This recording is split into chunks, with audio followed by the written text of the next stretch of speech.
Olá, eu vou apresentar o nosso grupo, que é composto por mim, Amanda, pelo Rafael, pela Ana Manja, pela Izzy e pela Laís. E nós vamos falar sobre a tese de doutorado do Flávio Rabello, que é Cartografia do Invisível, Paradoxos da Expressão do Corpo em Arte. Essa é a tese de doutorado do Flávio e a gente teve a ilustre honra de ter um momento no Meet com ele, né, onde a gente pôde conversar sobre esses conceitos que ele fala na tese dele, porque são mesmo um pouco complicados, é um pouco denso, e ele nos ajudou bastante a esclarecer algumas coisas. A gente teve um encontro de 2 horas pelo Meet, onde a gente conversou bastante com o Flávio, que é o autor, né? Entre corpo e mente, ela está muito arraigada na nossa sociedade, no senso comum da nossa sociedade ocidental, né? A gente tem aquela máxima do Descartes, que é outro filósofo, que todo mundo usa mesmo sem nem ter lido ele, que é o penso, logo existo, né? Então, a gente está atrelado a essa ideia de uma existência vinculada ao pensar, e como se o pensar, inclusive percebam que o meu gesto eu trouxe aqui para a cabeça, como se o pensar fosse aqui, né? A gente tem isso muito incorporado no nosso senso comum. Essa filosofia deleuziana vai tentar mostrar que não é bem assim, né? Que o pelo pensa, o poro pensa, o baço pensa, a bexiga pensa, as células estão pensando. O pensamento, né? Nosso sistema nervoso, ele está conectado com o nosso corpo todo. Então, o corpo da gente pensa, né? E não apenas aqui no nosso cérebro, como a gente meio que constrói, né, desde a escola, né? Essa imagem do pensamento situado apenas aqui em cima. Então, entender que não existe que é melhor não tratar desse dualismo, acho que ajuda a gente para a cena. Não só esse dualismo entre mente e corpo, mas também, por exemplo, esse dualismo entre dentro e fora, né? Isso também é um certo dualismo, assim, do que está acontecendo dentro do corpo, está acontecendo fora. Nessa perspectiva desse campo relacional, é como se existisse uma borda, uma espiral infinito entre dentro e fora, né? É como se nossos poros, para tentar construir isso quanto imagem, né? É como se nossos poros fossem grandes, vazados, assim. Tem um outro filósofo que tem uma frase que é linda, que o mais profundo é a pele. E é interessante a gente pensar a pele que está na nossa superfície como o mais profundo, exatamente porque a pele é essa zona de contato entre aspas, o dentro e o fora. Então, ali é que está a profundidade do encontro, é onde, né, acontece esses atritos, essas afetações entre o que supostamente a gente chama de dentro e o que supostamente a gente chama de fora. Gente... Então eu quero começar já essa introdução falando dos agradecimentos dele no texto, na tese dele, que a gente achou, assim, ficou intrigada, né, com a sensibilidade que ele tem ao escrever essa tese de doutorado dele. Então eu vou ler. Agradecimentos. Agradeço ao vento, a impermanência que faz o vento girar, aos riscos que acentuam a impermanência, ao desejo que torna os riscos atraentes e à coragem que o põe o desejo à prova. Agradeço ao chão, a gravidade que faz o chão a nossa morada, aos sonhos que desafiam a gravidade e nos fazem pular. Agradeço aos fracassos, às frustrações, desentendimentos e dúvidas. Agradeço aos espaços por onde passei, me perdi e fui obrigado a me reinventar. Agradeço ao tempo que nos consome e alimenta. Agradeço aos encontros. Agradeço. Então, ó, já arrepia. A gente consegue entender aqui, então, o peso que vai ter o texto dele e a sensibilidade que ele vai trazer, principalmente porque ele vai escolher, né, como um método científico de escrita dele, a cartografia. No encontro que a gente teve com ele, ele fala que existem 3 grandes dimensões, que é a dimensão científica, a filosófica e a da arte. Na científica, ele fala, né, que é desse conceito mais de exatidão, de uma verdade universal, como a matemática. No filosófico, ela não é mais tão rígida, mas ainda assim ela vai trazer conceitos rígidos, que, né, tudo aqui a gente está trabalhando com caos. Dentro da científica, ele tenta transcrever, assim, com exatidão, a filosofia, ela tenta entender, e já a arte, ela não quer explicar esse caos, ela não quer, enfim, ela trabalha com ele, ela dança com ele. E é dentro disso que ele falou porque ele escolheu a cartografia, né? Então, a tese dele é dividida em 3 atos. O primeiro ato é cartografia ou compartilhar como modo de existência. O segundo ato é o desafio do outro, territórios existenciais em composição. E o terceiro ato, que é o ato que a gente vai trabalhar neste seminário, é o ato 3, corpo espelho de forças, devir e outras ações criativas. Então aqui eu vou começar falando da epígrafe desse ato 3, que é a frase da Marina Abramovic. Se faço algo visível para algo invisível, então algo invisível torna-se visível. Eu vou pedir para vocês então pausarem, a gente vai deixar aqui na tela, para vocês lerem e tentarem internalizar essa frase. Mesmo com dúvida, porque ela vai ser explicada, né, ao longo aqui desse trabalho. E eu acredito que essa frase, ela, assim, dá todo o tom desse ato 3, que a gente vai falar dessas forças visíveis e invisíveis, né? E também deixo uma recomendação. No começo desse trabalho de tese, tem vocês podem fazer, né, recomendação, a leitura dos aperitivos territoriais, que vão trazer, né, aqui alguns conceitos, que é a mesma coisa que eu estou fazendo agora na introdução. Tentar facilitar alguns conceitos para ajudar no entendimento do desenvolvimento do trabalho que nossos colegas aqui vão fazer depois de mim. Então, eu vou agora para os conceitos. O primeiro conceito que ele trabalha no texto é o de virtualização e atualização do Pierre Levy. Esse aqui eu não vou entrar muito em detalhes, porque meus amigos depois vão, né, aprofundar. Mas tem muito a ver, me lembra muito, né, principalmente o texto a frase que eu acabei de falar da Marina Abramovic, né, de algo tornar-se invisível, tornar-se visível. Mas também lembrou muito a gente a frase do filósofo grego, uma ideia, né, não tem a frase exatamente, porque ele é, né, pré-socrático. Enfim, é o Heráclito, que ele vai falar que não se pode entrar 2 vezes no mesmo rio. Por quê? Se você entrou uma vez, se você atravessou esse rio e você vai fazer isso de novo, você já não é mais o mesmo e o rio já não é mais o mesmo. Então a gente fala muito desse lugar até em outras matérias, onde a gente não pode apresentar a mesma coreografia 2 vezes, é porque ela nunca vai ser a mesma coisa. Mesmo se for a mesma exata coreografia, a gente já é outro, ou o corpo, enfim, o corpo que é composto por todos da coreografia, ou o nosso corpo individual, enfim, não é mais o mesmo. E é muito disso que fala esse terceiro ato. Então eu vou deixar esse conceito de virtualização e atualização para depois. O segundo conceito que ele vai trazer é o de devir, que é de Deleuze e Guattari. Aqui ele vai falar que devir significa tornar-se. Então não é como se a gente fosse algo necessariamente, mas a gente está constantemente se tornando, né? Então, como a gente também trata aqui na faculdade, não é sobre ser, mas é sobre o processo, né?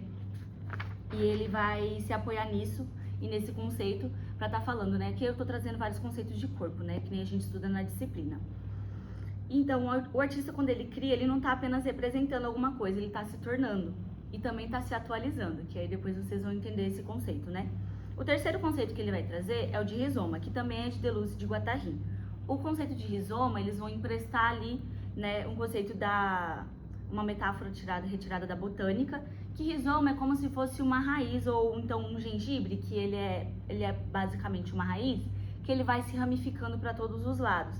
Então ele fala que o corpo se espalha, ele vai se conectar a tudo, ao espaço, ao público, enfim, à memória, ao som, e é tudo que vai estar afetando ele ali.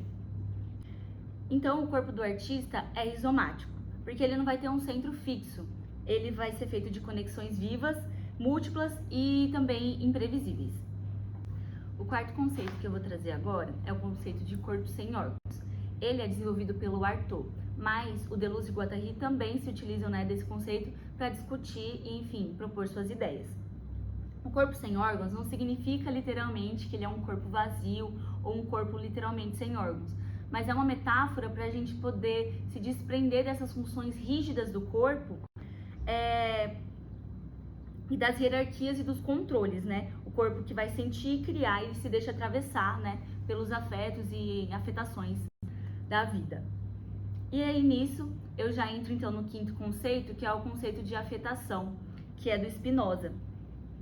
O conceito dos afetos dele é que a gente é afetado e afeta o tempo todo. Então o ambiente, os outros corpos ou questões externas ou internas vão estar afetando a gente o tempo todo e a gente também vai estar afetando o ambiente, outras pessoas e outros corpos o tempo todo. Então a gente tem que estar aberto para essa afetação, né? E para afetar e ser afetado. Então o sexto e último conceito que o autor vai trazer pra gente vai ser o conatos, que é o esforço de todo ser de continuar vivendo, né? O impulso vital que vai fazer a vida persistir. Então, o Flávio ele vai relacionar isso com a criação artística, dizendo que criar é uma vontade de continuar existindo, uma forma de resistência, e mesmo diante do caos ou da dor. Então, o artista, quando cria, ele está expressando esse impulso do conatos, né, através do seu corpo. Para finalizar, então, essa introdução, eu gostaria de fazer só um adendo dentro da metodologia, né, de escrita do autor, que é a cartografia. A metodologia da cartografia, ela é uma metodologia que se adequa também, então, ao processual, que é muito do que esses conceitos querem trazer para a gente, né, não de produto final, e o que a gente tem aprendido aqui, né, desde o começo dessa graduação. Que o que importa para a gente não vai ser necessariamente o final ou um produto, ele é o processo. Por isso, né, que esse trabalho é dividido em 3 grandes atos, mas, né, como já disse, a gente vai falar especificamente sobre o ato 3, que vai falar mais, né, sobre esse corpo. E o último recado é, tudo que a gente for trazer aqui sobre esse texto, eu peço que vocês façam um esforço de tentar relacionar com coisas que vocês já leram ou com situações do cotidiano, porque no nosso encontro com o Flávio, né, ele falou que essa era a melhor maneira de ler o texto dele, e foi assim que a gente conseguiu, né, fazer um entendimento maior e melhor, né, da sua tese, que é tão grandiosa. E, enfim, agora eu vou deixar vocês com o pessoal do desenvolvimento. O autor da tese, Flávio Rabelo, baseia bastante nas reflexões de Pierre Lévy, um filósofo nascido em 1956 na Tunísia e que segue vivo hoje atuando como professor e pesquisador. Já em 1996, Lévy escrevia sobre a relação entre o corpo atual e o corpo virtual. O corpo, quanto a essas dimensões que não são opostos, elas sempre estão em constantes transformações e elas coexistem. O corpo virtual, então, para Lévy, não era essa virtualidade que a gente conhece hoje como tecnologia, mas é um virtual no sentido filosófico. Para Lévy, o virtual, ele não era o tecnológico, mas o filosófico. O autor da tese, Rabelo, usa como metodologia a cartografia. E para entender melhor o texto, a gente, como grupo, utilizou da crítica genética, que é uma forma de pesquisa que estuda os processos de criação artística, ou seja, não olha só para a obra final, mas para os rastros, para o caminho que o artista fez para chegar até aqui. De certa forma, o autor da tese, Rabelo, ele faz algo muito parecido, só que com a cartografia.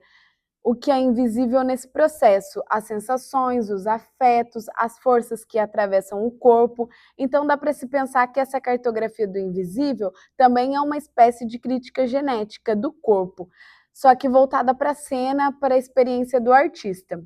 Assim como Pierre Lévy fala da atualização e a virtualização, a crítica genética e a cartografia mostram que a arte está sempre refazendo, ela nunca termina, nunca se fecha. O corpo é o processo, a potência e uma transformação constante. Segundo Lévy, o atual é um ponto de potência dentro de uma nuvem de virtualidades. Isso quer dizer que o corpo que vemos, o corpo atual, é apenas uma atualização momentânea de várias possibilidades que o atravessam. O virtual para Lévy não é o oposto do real, mas é um campo de forças, memórias e afetos que estão sempre prontos para se atualizar. Isso acontece o tempo todo no cotidiano, mas na arte ela sempre se intensifica. Um exemplo dado pelo autor é, digamos que todos nós, como um grupo grande, vamos fazer uma coreografia. Essa coreografia está na nossa memória. Isso seria virtual. A partir do momento que a gente está ensaiando ou apresentando essa coreografia, seria o atual. E esse atual, ele sempre se modifica, ele está sempre se atualizando. Talvez enquanto a gente ensaia, a gente pode estar modificando essa coreografia, então ela sai um pouco de algo fixo, mas passa a ser algo que está sempre se atualizando. E esse ensaio também, para a gente, é uma memória desse processo que se atualiza o tempo todo. Rabelo, ele traz essa ideia para o corpo do artista em cena, e esse corpo está sempre sendo atravessado por sensações, por memórias e por experiências. Digamos que para você chegar num ensaio, você não consegue chegar nele, entrar ali na sala de ensaio como se fosse uma folha em branco. Você foi atravessado de diversas maneiras, em vários lugares, talvez pelo trânsito que estava um pouco mais movimentado, talvez pela movimentação do ônibus que estava um pouco mais cheio. Então a gente está o tempo todo sendo atravessado e a partir do momento que a gente entra em cena, que a gente entra talvez no ensaio, a gente traz consigo também essas afetações. Então cabe ao artista compor com forças invisíveis. E isso também me fez pensar que nunca estamos 100% num lugar.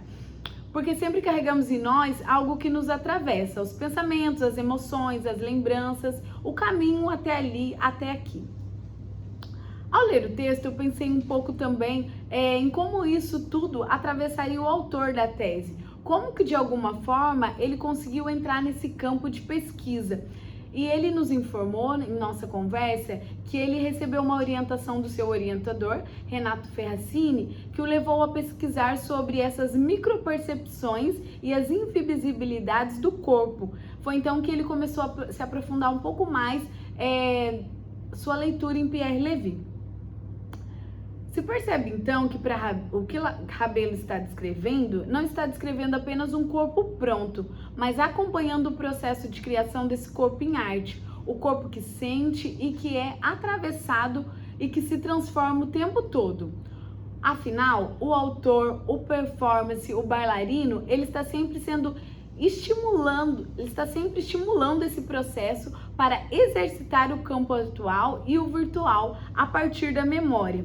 Memória enquanto recriação, não como arquivo, que como, por exemplo, poderia citar o improviso. Você não improvisa apenas por improvisar, você improvisa a partir do que você tem como repertório.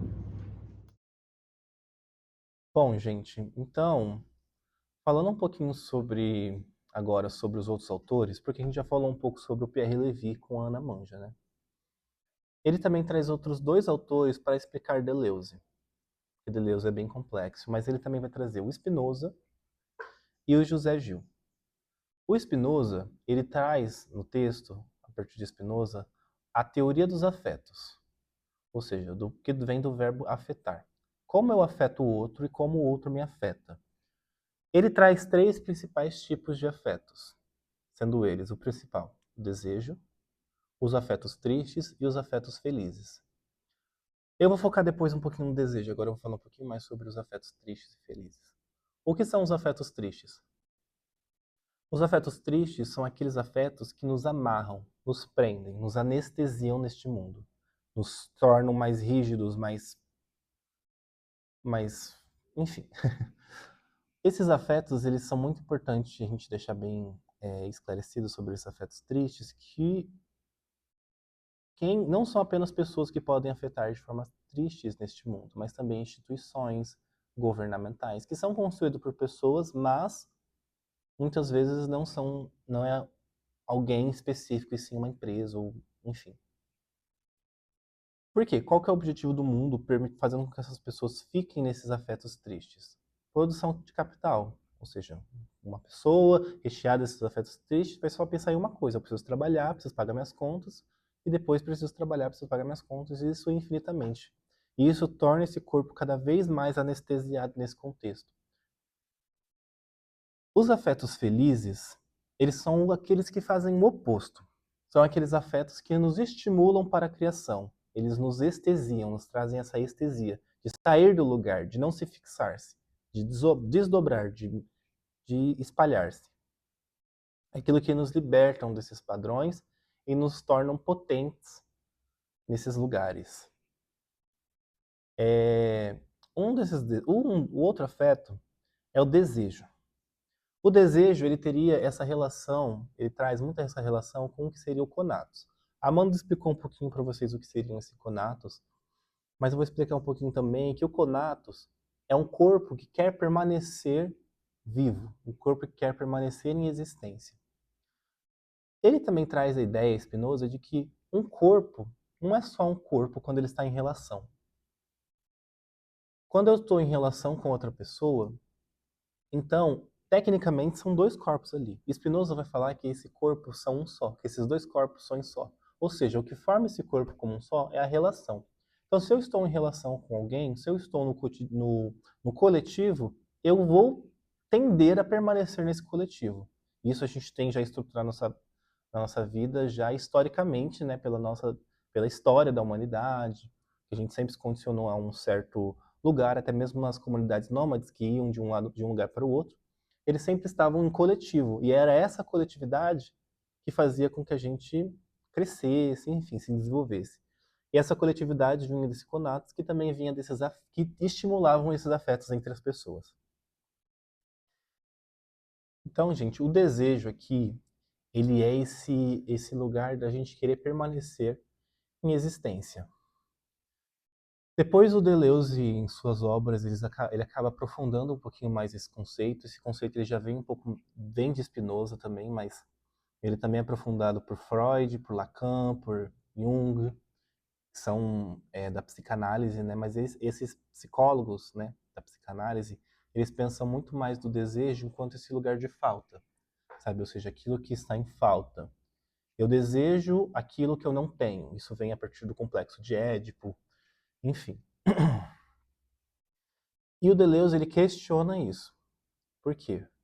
Porque para o Deleuze, o desejo não é apenas a falta. Mas o desejo ele é muito mais do que só isso.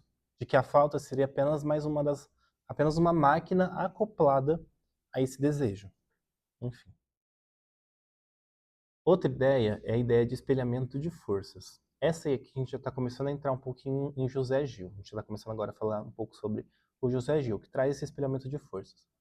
E de onde isso surge? Esse espelhamento de forças, ele surge a partir dos neurônios espelhos, que são os neurônios, quando a gente é criança, a gente tem esses neurônios espelhos que a gente acaba copiando o movimento do outro com muita facilidade. A gente imita o movimento, a gente espelha esses movimentos para que a gente possa aprender. Então a gente tem isso também muito irrigado no nós. A gente tem esse movimento que faz com que a gente aprenda sobre essas movimentações do corpo. E aí, esse espelhamento de forças, ele vem desse termo dos neurônios espelhos, mas ele se perpetua depois, com o tempo, por meio dessa zona de espelhamento de forças. Ou seja, o que é? Eu vejo uma pessoa, a pessoa me vê, a gente se vê, então a gente acaba espelhando nessa pessoa uma força, a pessoa que a gente vê está espelhando uma força, e fica essa troca de um espelho. É como se a gente virasse dois espelhos um para o outro. Esses espelhos, não sei se vocês já fizeram isso, mas eles ficam numa profundidade, ou seja, eles abrem camadas. E é essas camadas que são esses espelhamentos de forças. Então, esses lugares, essas potências, esses fluxos que permitem com que a gente transmita essas forças um para o outro, de cada um para cada um. Bom, Deleuze, ele traz uma ideia de pensamento muito interessante. A gente tem uma convicção de que o pensamento é como se fosse uma árvore. Ou seja, ele cresce, ele se ramifica, ele floresce. Mas o Deleuze ele traz um outro conceito, que é o conceito de rizoma, que é como se fosse o pensamento no formato de um gengibre. Então a gente não pensa dessa forma única e excludente, mas também a gente pensa de forma plural e de diferentes formas. Então ela não é uma árvore que se cresce, aumente, o pensamento cresce como de qualquer jeito, mas sim como se fosse um gengibre que se espalha. Então o corpo não é esse lugar que cresce em alguns lugares e outros lugares não, a gente pode podar. E sim é esse lugar que ele se cresce independentemente. Bom, Deleuze é um filósofo francês contemporâneo que ele vai, teoricamente, contra tudo aquilo que está posto. Ele abre muitos campos para que, a partir da sua leitura, a gente possa interpretar a obra dele muito mais do que o que a gente conhece. Por exemplo, tem um trecho de Mil Platôs que eu estou lendo, que fala um pouquinho sobre o corpo sem órgãos, mas o corpo sem órgãos, só para explicar, o corpo sem órgãos não é um corpo que vai contra os órgãos, e sim um corpo que vai contra o organismo e a sua função. Ou seja, o meu estômago, por exemplo, ele não apenas digere, né? Isso eu estou falando, mas também é pensamento. Então, não são coisas que são fixas. Eu não estou dando aqui para vocês uma receita secreta, até porque isso é tudo pensamento que eu também reverbero muito em mim. Mas o corpo sem, por exemplo, o meu estômago ele tem a função de digerir. Mas será que ele não tem outras funções também? De pensar, por exemplo, ou de enfim, diversas outras funções, aí ficam questionamentos pra gente se perguntar. Tudo está conectado no mundo. Por exemplo, temos uma abelha. A abelha, ela vai lá na flor, ela pousa na flor e ela sai dessa flor levando o néctar e transferindo o pólen. Teoricamente, a flor é um indivíduo, um ser, e a abelha é outro. Mas, se a gente pensar por esse contexto, a gente pode dizer, por exemplo, que a abelha é o órgão reprodutor da flor, porque a abelha espalha a prole dessa flor, de certa forma. Então, a abelha, a máquina abelha, ela é uma máquina acoplada à máquina flor. Então, a gente pode pensar nesse contexto assim, de que os dois são um complexo ali, um ser, uma máquina, que fazem coisas. A gente pode, a partir disso, observar duas figuras diferentes, mas que uma necessita da outra para as duas continuarem vivas. Então, pensando nessa ideia do conatos, a abelha precisa continuar viva, a flor precisa continuar viva, então elas dependem uma da outra. Se elas dependem uma da outra, elas estão em relação, então elas são um ser só.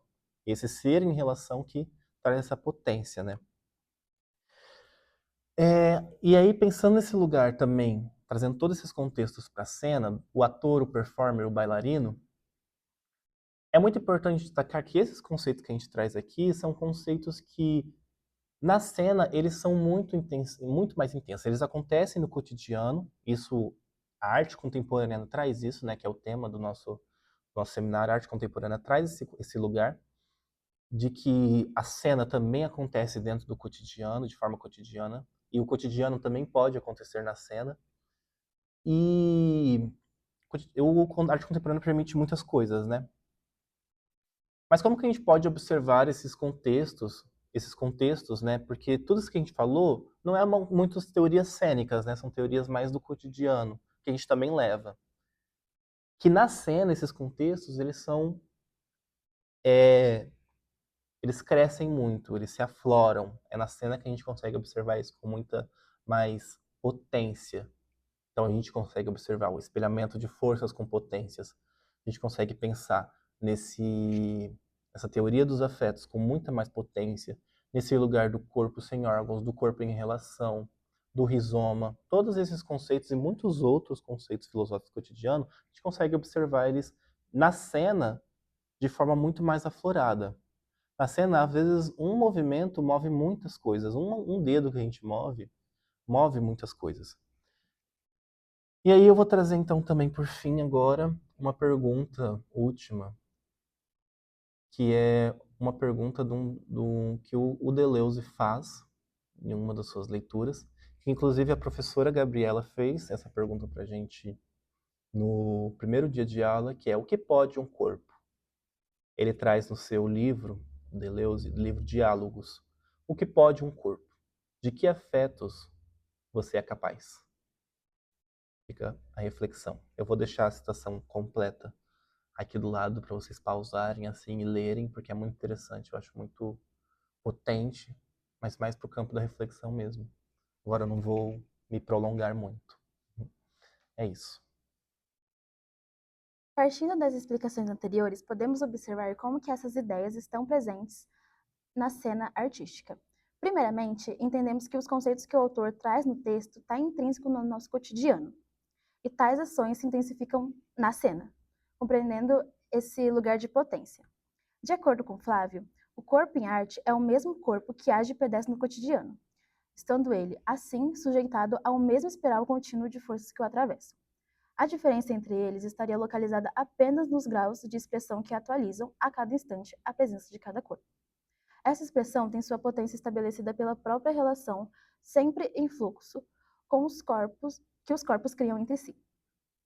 A abertura de uma presença que se recria constantemente e ininterruptamente está atrelada a uma concepção de corpo que ultrapassa a sua fisiologia visível. O autor pede que busquemos trazer a leitura dessa cartografia por meio das nossas vivências. Com isso, a gente pode perceber essas potências a partir do espelhamento de forças de José Gil. Nas nossas relações cotidianas, estamos sempre atravessando e sendo atravessados. Então, como dito anteriormente, Quando a gente convive muito com uma pessoa, a gente acaba inconscientemente pegando as mesmas expressões dessa pessoa, os mesmos gestos, ou quando somos bebês ainda, espelhamos os mesmos movimentos das pessoas que estão ao nosso redor, e até mesmo o jeito de falar. Bom, a cena que eu irei dialogar aqui é a que o próprio autor, na escrita da sua cartografia, se encontra, sendo ele o Hotel Medeia. Essa performance teatral cênica da tragédia de Medeia, que no caso é a mãe que assassina os próprios filhos em busca de vingança do marido, o autor observou as linhas visíveis e invisíveis, e por meio disso buscou as leituras de Pierre Levy e de José Gil para explicar a invisibilidade. Durante muito tempo, a cena foi um lugar de obrigatoriedade, onde era necessário seguir algo fixo.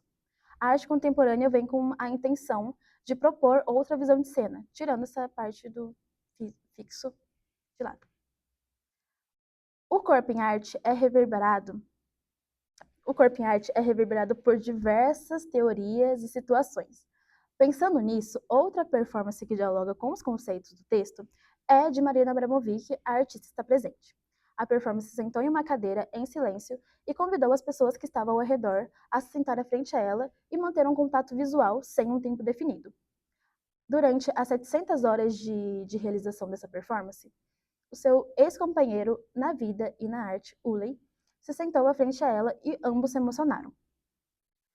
Ou seja, um corpo que carrega memórias tirou o artista dessa zona de limite entre contato e diálogo, mas com o público. Mas como dessa vez o público era o seu ex-companheiro, isso desencadeou uma torção no campo de invisibilidade, que destravou as memórias, as sensações, percepções e, por fim, ela se expressou diante da pessoa que estava à sua frente. Isso ressalta novamente a ideia do autor sobre o campo dos afetos. A presença da performer não é apenas algo físico, é uma potência, que diante a potência de outra pessoa pode gerar diversos tipos de reações, seja alegria, tristeza, tédio, medo, enfim. Por fim, a performance Sustentação do Núcleo Fuga, que teve como elenco Dora de Andrade, Bruna Reis e Gabriela Gianetti, dialoga de forma potente com os conceitos observados no texto. A performance Sustentação coloca o corpo em relação direta com forças externas e internas. Sustentação é um programa performativo que consiste em amparar, apoiar e vingar. Eu, como mulher, percebo que essa performance revela as forças invisíveis que mantêm viva a potência feminista no cotidiano. Ela dá forma a essas linhas de apoio e resistência que unem e fortalecem as mulheres na sociedade. Dito isso, o corpo não é fixo. Ele reage a essas forças de diversas formas. Eu termino dizendo que essas foram as contribuições que buscamos trazer para que vocês pudessem pensar sobre esses campos filosóficos descritos no texto, mas também é importante ressaltar que o que Flávio descreve aqui não é visão de corpo na cena contemporânea, de apenas algumas apresentações. Essas são teorias filosóficas, teorias que explicam os comportamentos. O que o Flávio traz aqui é como entender a cena enquanto lugar de potência desses campos filosóficos. Ou seja, a cena enquanto potência dos campos dos afetos, das memórias, dos campos invisíveis que nos atravessam.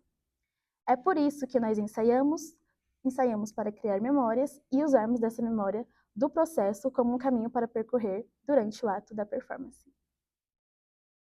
Bom, então nós podemos concluir que o desejo em Spinoza é aquilo que nos move, não como falta de algo, como nós conhecemos a definição da palavra desejo no âmbito tradicional, mas é aquilo como potência de existir. E essa força é a força que atravessa o corpo, que nos faz agir, criar e se relacionar. O nosso corpo, ele não é um simples instrumento, mas ele é uma forma de pensamento vivo. E quando nós falamos em pensamento vivo, nós entramos na parte do corpo não dicotômico. Dicotomia é uma palavra que a gente ouviu durante todo o nosso curso. Dicotomia significa separar em dois. E quando nós escutamos essa palavra, foi no sentido de que o corpo e a mente, eles não se separam. Nosso corpo é um só, e do que a gente pensa, nosso corpo reflete, e o que nós refletimos, nós pensamos também. Só que não é, quando a gente fala de corpo não dicotômico, não é apenas no sentido de corpo e mente, no sentido de cabeça, que a gente sempre fala, a gente sempre reflete a isso, que mente é mais essa parte aqui de cima e a nossa cabeça. Só que o pensamento, ele vem de todas as partes do nosso corpo. Nossa mão pensa, nossos braços, nossos pés pensam. Então, é toda essa relação entre corpo e mente. Mente no sentido de que todas as partes do nosso corpo pensam. E também no sentido de relações com pessoas e o espaço. Como que essas relações me afetam? Como que essas relações afetam o meu corpo e a minha mente? Relembrando de novo, mente no sentido de que todas as partes do nosso corpo estão nesse conjunto de pensar. Então, é nesse sentido que nós podemos pensar o poder da afetação coletiva e a potência que é essas afetações. É nesse encontro entre corpos, desejos e afetos que se desenha o espaço em arte. O espaço em arte, ele é um território onde o sentir e o pensar, eles se misturam e que o invisível, ele ganha força. Então, quando a gente pensa nesse espaço em arte, a gente pode pensar em espaço mesmo na cena. Por exemplo, quando nós vamos nos apresentar, dançar, fazer alguma cena de teatro, tudo aquilo que está em volta, seja a plateia, as luzes, o som, tudo aquilo nos afeta. E como que isso pode afetar a nossa cena, no sentido de dança e teatro? Então o sentido de afetação não é apenas com relação a pessoas, mas sim tudo que está ao redor, tudo aquilo que está na cena reverbera na nossa dança e no corpo em si. E é daí que nasce o corpo em arte, que é essa abertura de se deixar afetar. Porque essa transformação, essas afetações nos levam à criação. Então, quando nós nos deixamos invadir, nós deixamos ser afetados pela cena e pela dança de outros corpos, é aí que nasce mais uma criação. Bom, na arte, o corpo ele não representa algo que já existe. Ele sempre tem que estar se reinventando ali, sempre fazendo algo novo. Por isso que essa liberação de afetação do corpo em arte, quanto ao espaço e quanto o coletivo, é muito importante, tanto para a nossa criação individual ali, quanto com outras pessoas também. Então, nós podemos voltar lá naquele exemplo que a Ana Manja deu, que é quando um grupo, eles estão ali em conjunto, que vão criar uma cena coreográfica. Pode ser tanto para coreografia e tanto para o teatro. Cada pessoa daquele grupo, ele já foi afetado por outro coletivo, por outros professores e por outras cenas. Então, tudo que está sendo feito ali, toda aquela composição, ela foi feita por vários e outros coletivos e afetações. Então, quando a gente fala de afetação, não é sobre replicar o que já existe, porque na arte nós temos que, né, ter essa consciência de criar algo novo, né? Porque a experiência vai para a criação. Então não é sobre replicar o que você ouviu ou o que você já falou, mas é sobre sempre se reinventar. Como que essas experiências reverberam em você? Ou, no caso, o seu coletivo, tanto em sala de aula ou na cena também.